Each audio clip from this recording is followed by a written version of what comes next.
What's going on, Raider Nation? Costa here to finally break down the draft. Let's break it down, shall we? It's the invasion of the Raider Nation. Let's go, let's go. Raider Nation. Let's go, let's go. Raider Nation. Are you ready for some football? Yeah. You ain't ready for no football. You ain't ready for the Oakland Raiders. Come on. It's the invasion of the Oakland Raiders. Let's go. Are you ready for some football? Yeah. You ain't ready for this football. The Raider Nation is united. When they see them Pirates, fans get excited. The opposition get quiet when I hit the field with my eye patch and my shield. The silver and black will attack, Are you ready for some football? The silver and black will attack, Are you ready for some football? Raider Nation, let's go, Raider Nation, let's go. Alright, with the first pick, the Raiders pick was in the third round, pretty much the last pick of the second day. The Raiders chose to take Tony Bergstrom. Very nice pick. I like this pick a lot because in my pre-draft video, for those of you who remember, I said I wanted an offensive lineman or defensive lineman, and I got exactly what I wanted. Bergstrom was projected to be a fourth rounder. Probably would have been taken somewhere in that draft had we not taken him where we did. Very, very good because of the zone blocking scheme. I know the Raiders are trying to switch to that. Greg Knapp being back with the team, he fits the system, and I think he'll transition well into a guard. Yeah, the offensive line has had some issues. I don't like some of the veterans on there, guys like Khalif Barnes, Cooper Carlisle. I want them gone. You know, in ideal starting five, you'd have Jared Veldheer, you have Mike Brizzle, you have Stefan Wisniewski. Then you now have, of course, Tony Bergstrom, who's drafted, and then Joseph Barksdale on the right tackle. I'd like to see those starting five in the eventual future. I don't think Bergstrom's going to immediately start. That'd probably be suicidal. But I want to see him start down the line. I think he's got a lot of experience, and I think he's capable of being a good guard for us in the future. With our second pick, in the fourth round with a compensation pick once again, the Raiders select Miles Burris, a guy from San Diego State.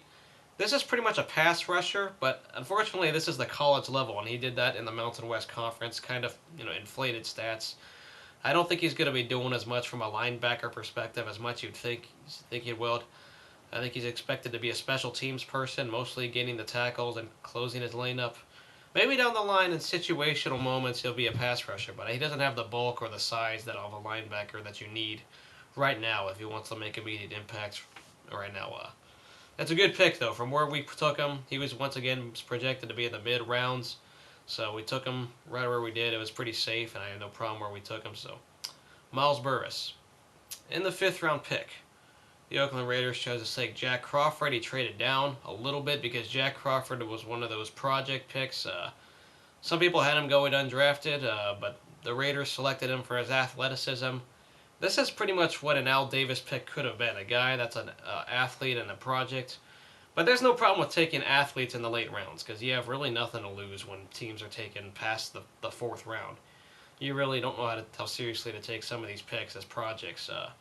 He's got the raw athleticism and measurements, though. I don't expect him to do a whole lot this year. Maybe he could be a situational defensive lineman when they find out what he's good with, but he doesn't have as much experience even playing football.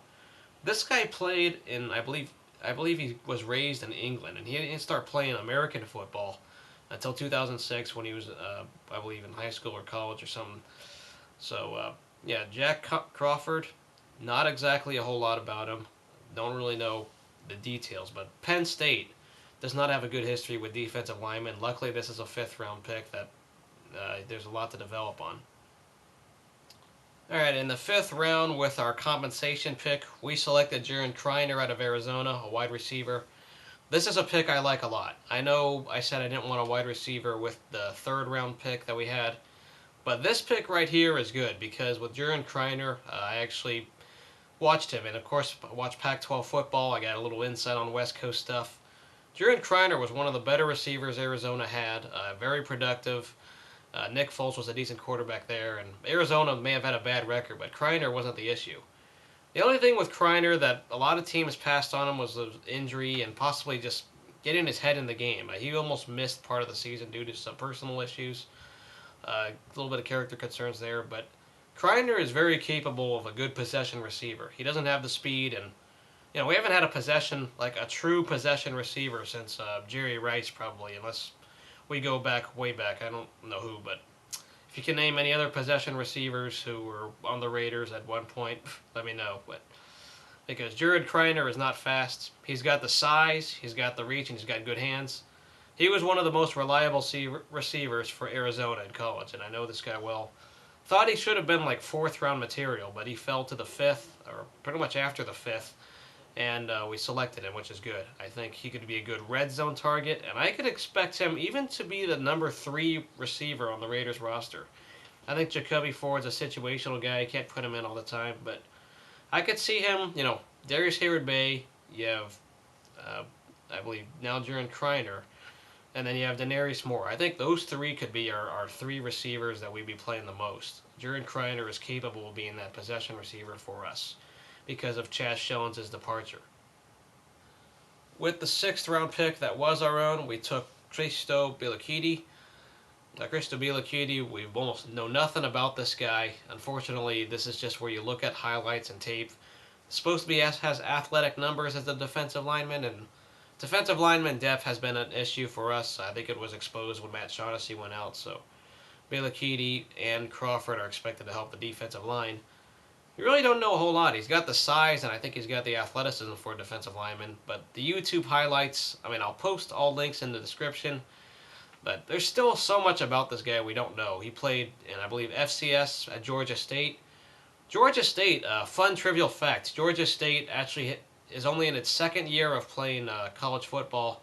2010 was the first ever season, and they went 6-5 in their first ever college football season in school history at Georgia State. So he was the first player selected from Georgia State, and we'll see what happens from there on out. But we know that players at the Division II or FCS level can play in the NFL. Jared Veldheer, big example in the Raiders' case.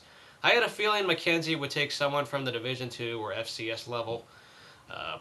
I guess it's worth it because it's a 6th round pick. You got nothing to lose. Who knows if an undrafted free agent would have signed elsewhere, so McKenzie wanted to secure himself with Christo Bilukidi.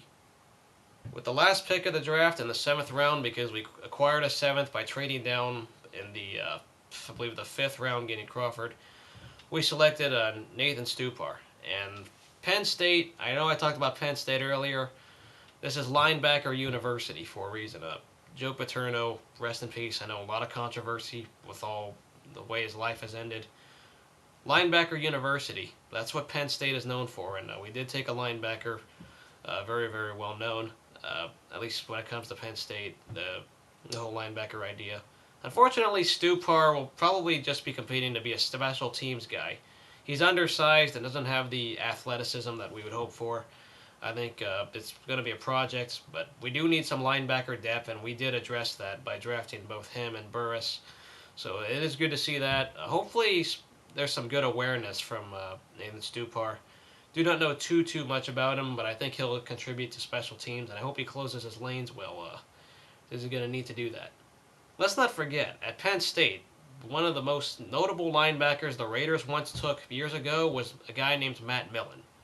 And I'm not saying he will be the next Matt Millen as a player. Now, I know some of you are going to point out what he did with the Lions, but if you're an Oakland Raiders fan, and hell, even if you're a San Francisco 49ers fan, you know what Matt Millen did as a player. And he went from Penn State. So, Nathan Stupar, I don't have a lot of expectations. Hopefully he doesn't get cut, but he'll be battling Travis Gaethel on the roster with the last linebacker spot. Alright, so in total, very interesting. We took 2 defensive linemen. We only took 1 offensive lineman. We also took 2 linebackers and then a wide receiver, which means it'll be interesting. You wonder if Reggie McKenzie is going to be rolling with just the tight ends we drafted on our own. This is pretty much Brandon Myers and David Alsbury. Very interesting if he's going to roll with that as your tight ends. And also, on the other side, cornerback. He's going to just depend on the free agents, Ron Bartell and Shante Spencer. And then you got Chimdi Chekwa. You got, as well as Pat Lee, as well as DeMarcus Van Dyke. He's going to depend on those guys at the cornerback position. I was wondering if we were going to take a secondary guy or not, but this was, of course, not an Al Davis draft. This is Reggie McKenzie's draft. We're going to need to probably address maybe one or two free agents at tight end, I think, because the tight end position is still made of low drafted players, obviously who I already mentioned.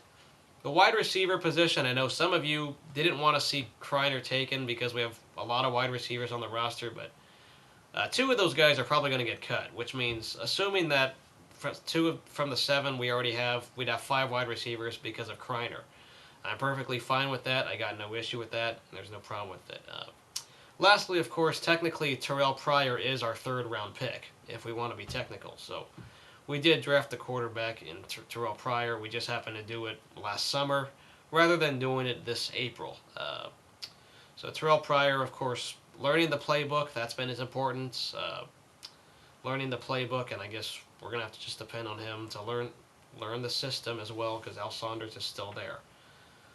There's still going to be, in the short term, a lot of defensive issues. I don't see everything just coming all rosy on defense immediately. They're going to need to be well coached. They're going to need to know how to stop the run, because we drafted these pass rushers. At least from what I've read, these are pass rushers. Do we have any run stoppers? Rolando McClain, paging Rolando McClain. We need him to be starting to step it up. Safeties and secondary is only as good as the defensive line will be, because the pass rush was pretty poor. In the second half, the whole team, pass rushing wise, was not so good. So understand the whole point of pass rushing being very, very important. The offensive line is going to need to shuffle. I hope to see Cooper Carlisle and Khalif Barnes off the team after next year. Tired of seeing them, and I already mentioned who I wanted on the starting 5 on the offensive line. So, yeah, I definitely didn't exactly like the what I saw. I probably would have taken another offensive lineman. I know there's still that whole Matt Leinart talk out there, but it's just a backup quarterback at this point. He'd be battling Pryor if that's the case. If Leinart's for cheap, I'm all for it. I got no issue with there. You just have to battle Pryor, and hell, we do need another backup quarterback, as Red Bomar should be cut somewhere down the line. Health is going to be a big issue with this team, of course, with Darren McFadden. The offense can show it's good when Darren McFadden's there, but it all changes once he's off the team, or when he's injured. It'll be interesting what happens this fall, guys. I will not be making any Raider videos until probably August at the earliest. I'll probably talk about maybe preseason watch, unless some moves happen this offseason. This is it for me with Raiders talk for pretty much the offseason. So let me know what you guys thought about this draft. Liked it, disliked it, thought they were better players. You know, it's tempting to say you wanted Vontaze Burfict in the 7th round, but I think a lot of teams, he was undrafted for a reason, and probably because of character issues and just not having enough mental lapse. He probably just wasn't as good, even though he had a lot of hype coming out of high school. So let me know what you guys thought of the draft. See you guys later. Go Raiders.